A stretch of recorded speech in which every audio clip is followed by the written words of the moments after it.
Hello, everybody, and welcome to the Sunday check-in session, a half hour of Dharma, reflection, and community connection. My name is Priscilla, and I'm dialing in from Sydney, Australia. If you are a new member to the community, please accept our wholehearted welcome. And if you have any questions about our practices and topics, we're all here to help. And if you're a regular, well, welcome back. It is customary in Australia to begin any meeting by acknowledging the traditional owners of our land.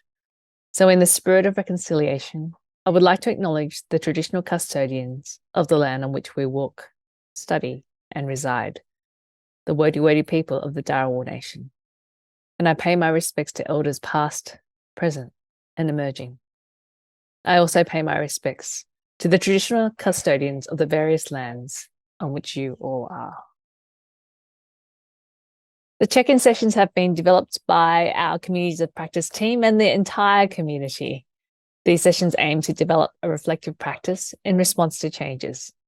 Guided by humanistic Buddhism, we would like to cultivate our practices and build memorable friendships. Last week, we had a beautiful meditation together led by Katya. And this week, we welcome back Dr. Jonathan Page and his always thought-provoking guidance. He continues on from a few weeks ago on the topic of spiritual bypass. Please welcome Jonathan. Well, thank you, Priscilla, and welcome everybody arriving from the 10 directions as always. And I'm going to address this important topic and maybe conclude many aspects of it, but it's a perpetual, eternal topic, so undoubtedly we will come back to it.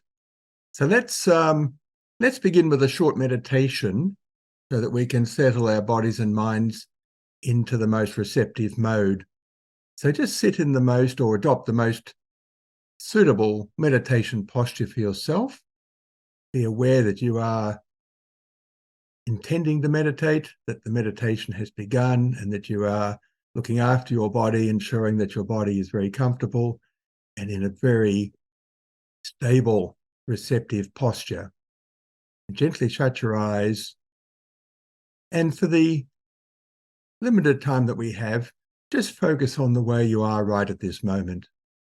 Just see if you can contact the way you are, if you can notice, be aware of the way you are, where you have just come from, the place you have arrived at, and where you currently reside, because this is so important. And just be aware of the physical nature of your body. Notice any particular parts of the body that are attracting attention, perhaps through contact with the floor or your cushion or your chair. There may be parts of your body that are a little uncomfortable, maybe parts of your body are a little bit tired, but you may simply have awareness of contact between your body and your clothing. Or there may be a gentle breeze passing by.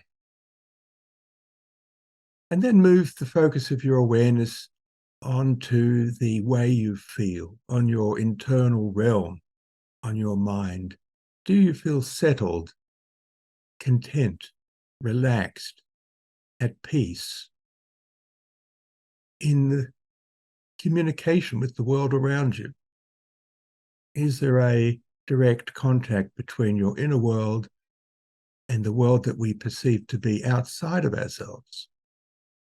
You may even have the sense that these two worlds are but one. And notice any potential disruptions or areas of anxiety or uncertainty that may be present.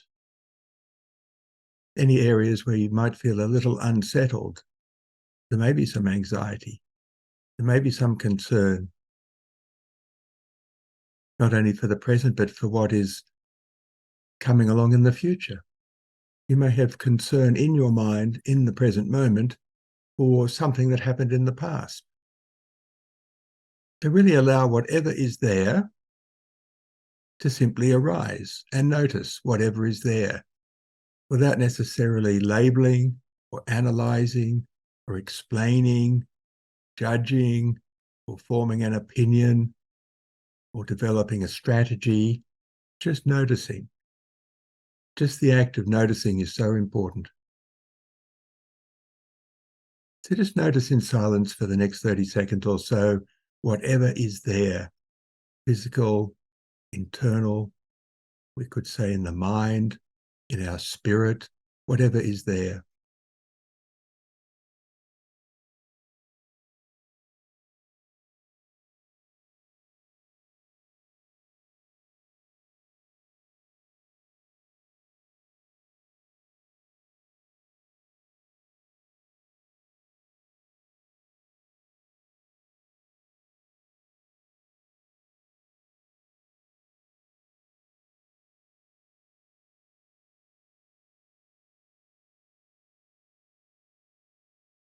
All right, well, let's just gently open your eyes and just notice the impact of doing so, allowing all the light and color and movement of the world around you to enter your consciousness.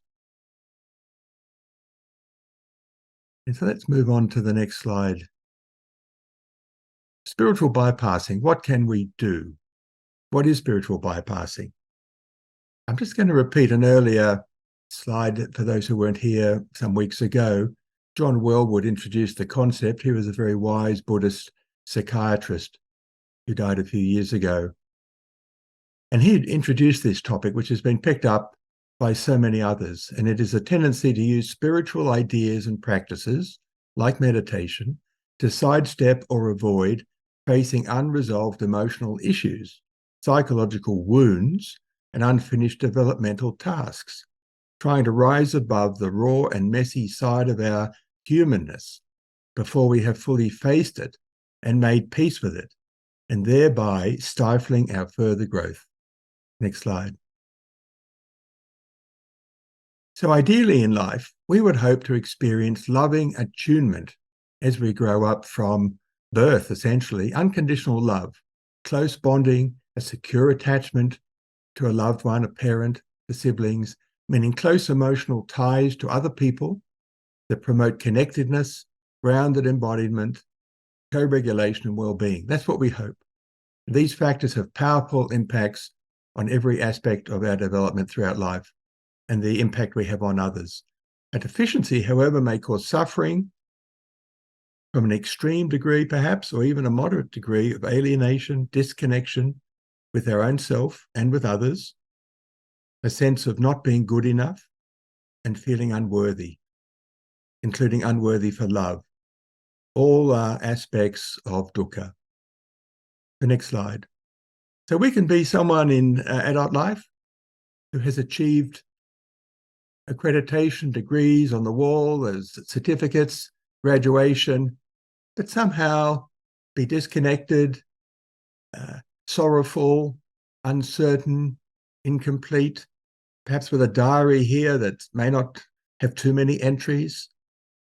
And this can be a result of what we call childhood adverse experiences, things that went on or didn't go on in childhood that leave us with a sense of emptiness. Okay. So the well-known Buddhist teacher, Jack Kornfield, tells the story of a person on a retreat, on the annual 3-month retreat, I think it was, who was 55 and was in a personal conversation, a consultation with Jack Kornfield, who was the leader. And Jack asked him about his life. And this man remembered immediately his naughtiness when he was 5 with his single mother, whose life he tormented, and could remember that he did so. And one day, when she was particularly exasperated, he said to her, with his face very close to hers, "Do you love me, Mummy?" And his exasperated mother replied, "How could anyone love you?" And so he recoiled. And 50 years later, he still remembers that. He still suffers. He remains loyal to his suffering.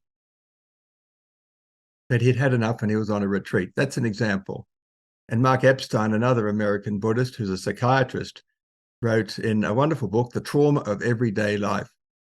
He says that death and illness touch us all, whether in our life or, of course, within the media nowadays, where we get exposed to sometimes the awfulness of death, and it affects us deeply. And he reminds us of the life of the Buddha, where the Buddha's mother died when he was very young. We often forget that, the loss of a mother when you are a baby. And that must have impacted his path and his teachings. Next slide.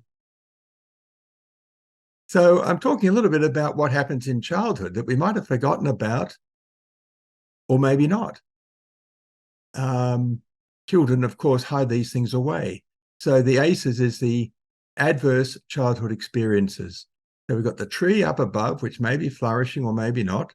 And of course, it's growing in the adverse community environment.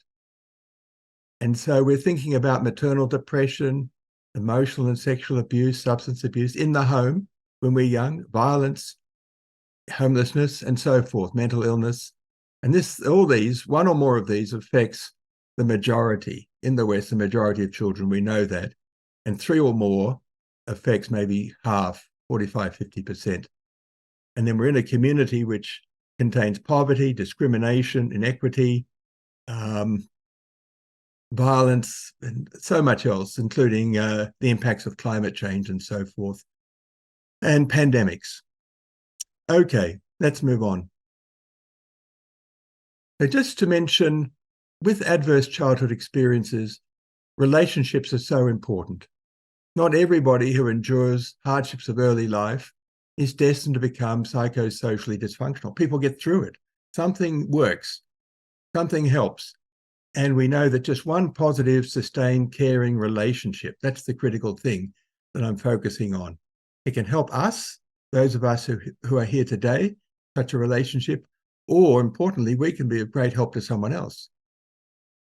In helping a child, whether young or an adolescent or a young adult, recover from what went before and achieve self-identity, competence, and resilience. Now, this caring relationship has certain qualities, and we've spoken about the need for deep listening previously. And so this supportive person should be someone that the child, shall we say, can lean on, who is listening to the child, who gives them freedom and space so the child can be themselves and discover themselves. Someone who can see this child or this young adult as unique and interesting. Someone who is available. If we're to help someone, we have to be there when they need us without an appointment. And we're interested in them. And we support their ideas and their dreams. We believe in them. That's it, a simple task, but anyone can do it, and there's a great need. Next slide. And so there's a lot of work in the school environment, having a great teacher. This has been in the news in the last 24 hours, the difficulties in being a teacher. But this may be the greatest thing, to be a teacher who perhaps stays back afterwards for an hour and just allows children to come into the room and be themselves. It's asking a lot of a teacher. I was fortunate to have such teachers, and I can remember the impact of those teachers on me now. Some, 60 years later, almost.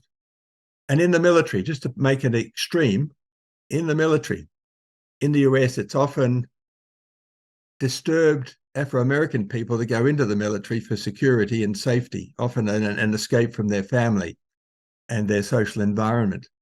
And it was noted that high resilience reduces the amount of post-trauma stress disorder after combat.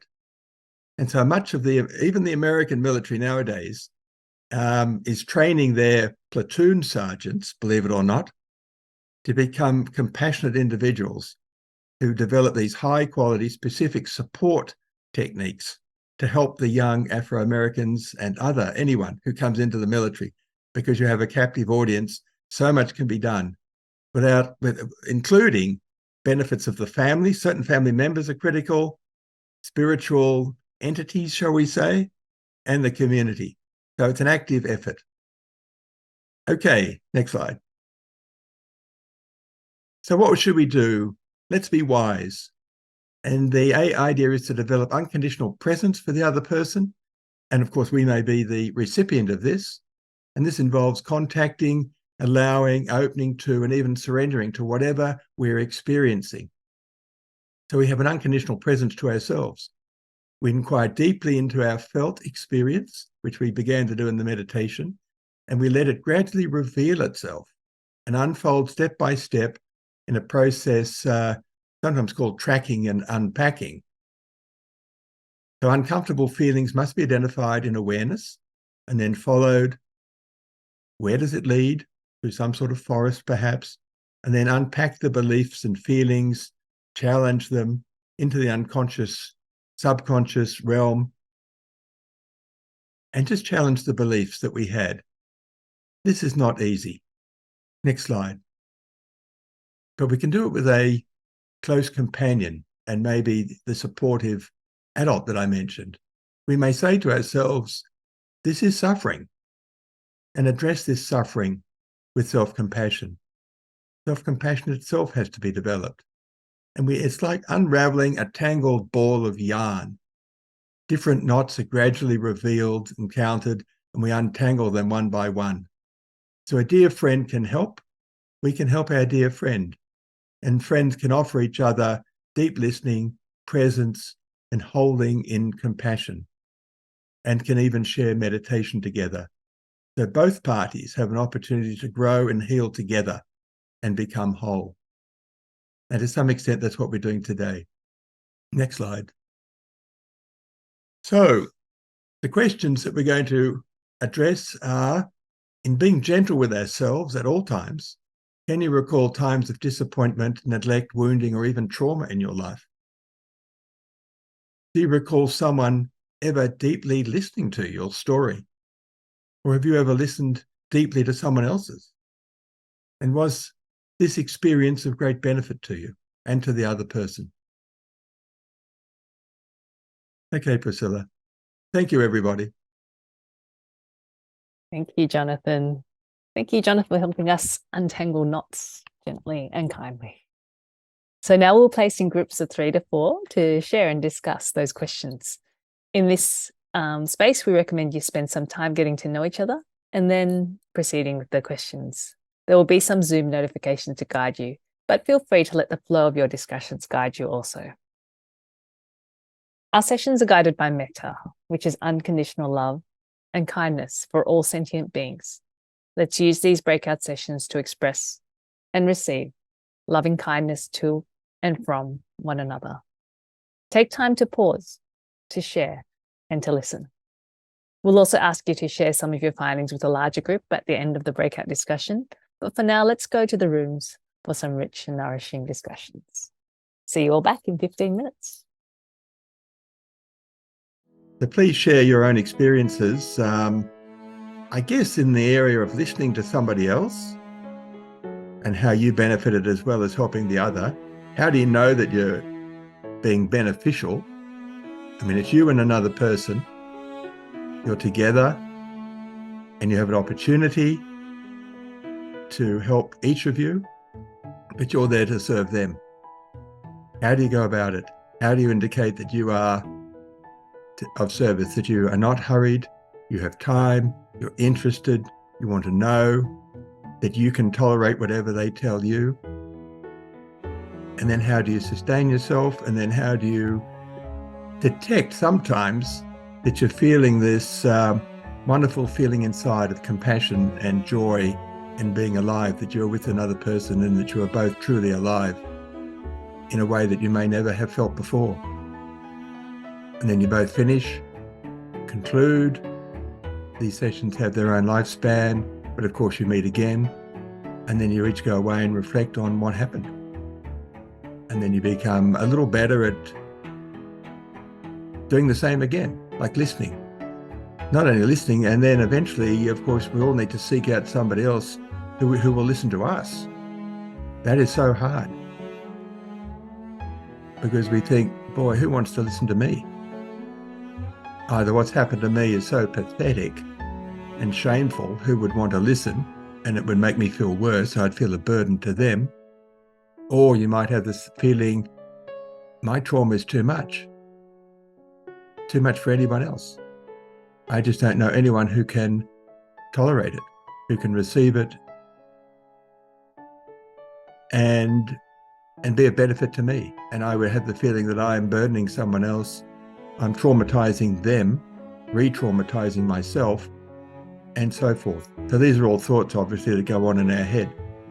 I think it's important to, in some way, signal to others that we are available to help, and also signal that we need help. But in saying that, I acknowledge that it is very difficult, but I'm sure within this group today, we will receive the necessary wisdom to resolve a lot of these issues. So I just invite everybody to think with the greatest degree of spaciousness from your own life. I'm sure everybody's encountered wisdom, they've been helped in the past and know what would help themselves or somebody else in the future. So Thank you, Jonathan. Thank you for your wise words. And everyone, do keep sharing in the chat box as they'll be shared by the poster team in our midweek emails. We really hope the check-in session was helpful to you all today and that you experienced the unconditional love and compassion of this community. But for anyone who might be experiencing a greater need than what today could meet, please don't hesitate to get in touch with us. You can also reach out to the professional organisations on the screen. Next week, we are delighted to welcome back Elizabeth McDougall, who guided our Healing Tonglen meditation last month. She will again be guiding a meditation in a very meditative October for this community. As we check out today, let's recite the dedication of merits together to send love and compassion to whoever is in need.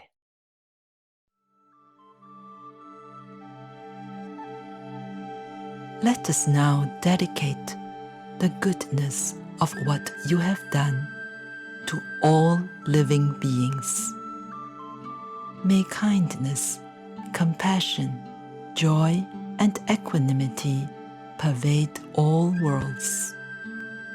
May we cherish and build affinities to benefit all beings. May Chan, Pure Land, and precepts inspire equality and patience. May our gratitude and humility give rise to great vows.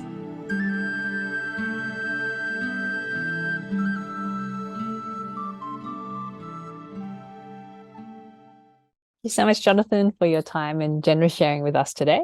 Thank you, Venerable Joy, for being our IT master, and thank you, everyone, for joining us. So now we'll have our usual plenary session. So please stay around if you have time. Otherwise, we'll see everyone again at 11 a.m. next Sunday.